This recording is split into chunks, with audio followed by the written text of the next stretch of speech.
untuk seluruh relawan di berbagai tempat seluruh Indonesia. Kita memulai sebuah gerakan yang mendasarkan atas kesukaan, kerelaan, dan membawa ide. Ini sesuatu yang baru dalam politik di Indonesia. Dan Anda memilih turun tangan, Anda memilih menjadi bagian dari politik yang dijalankan secara terhormat dan bersih.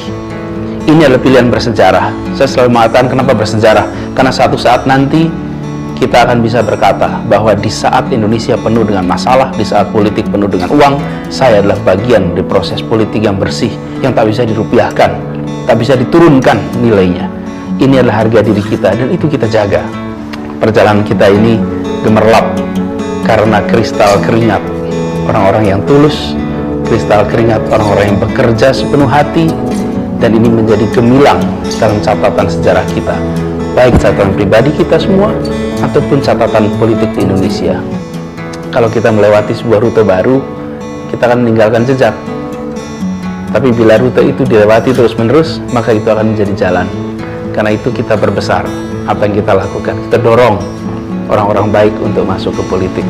Dan insya Allah dengan begitu, politik kita akan jauh lebih baik. Dan kita bisa menengok ke arena politik dengan penuh rasa hormat. Teman-teman semua, Anda, kita semua menjadi bagian dari yang menjaga kehormatan di Indonesia. Mari kita jaga kehormatan ini, mari kita teruskan, dan insya Allah dalam waktu dekat kita ketemu lagi.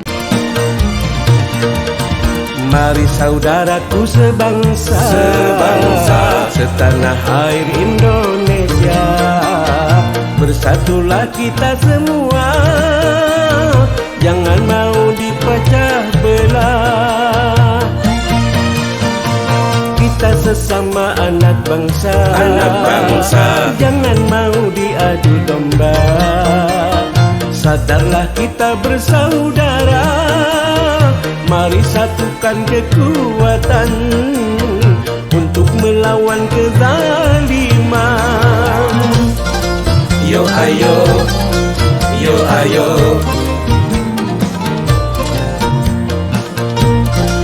yo ayo, yo ayo.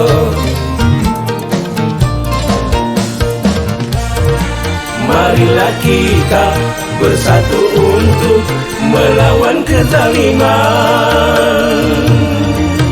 Petani atau pedagang, pemborong dan para tukang, para pengusaha, semua tokoh bangsa dan tokoh semua agama, marilah bersatu.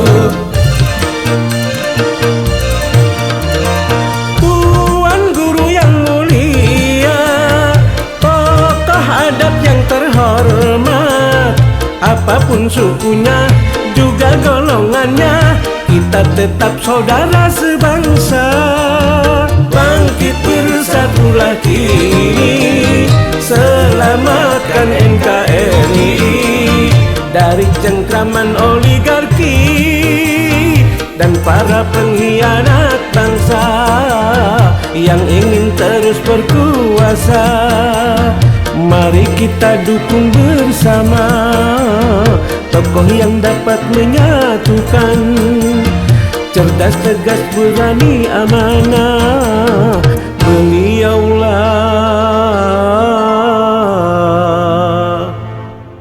Pak Anies Baswedan.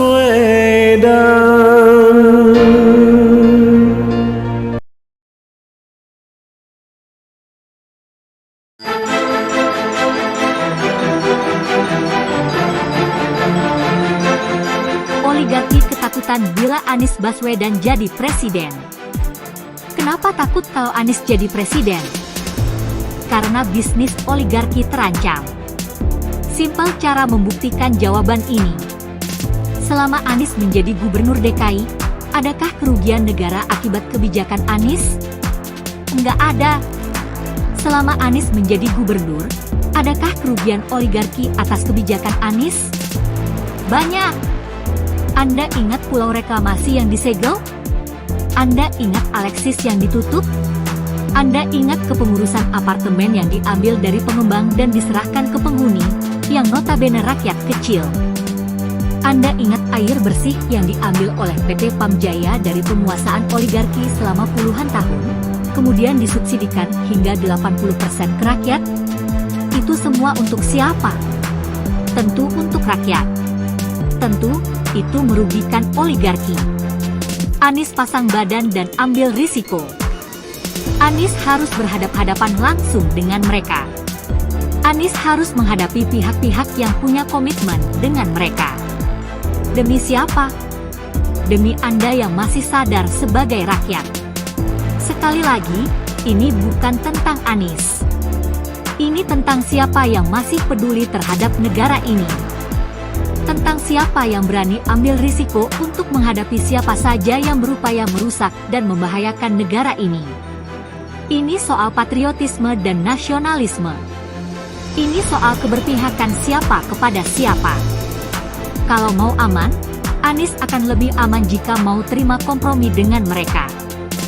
Terima suap ratusan miliar hingga triliunan. Tapi tidak. Anies memilih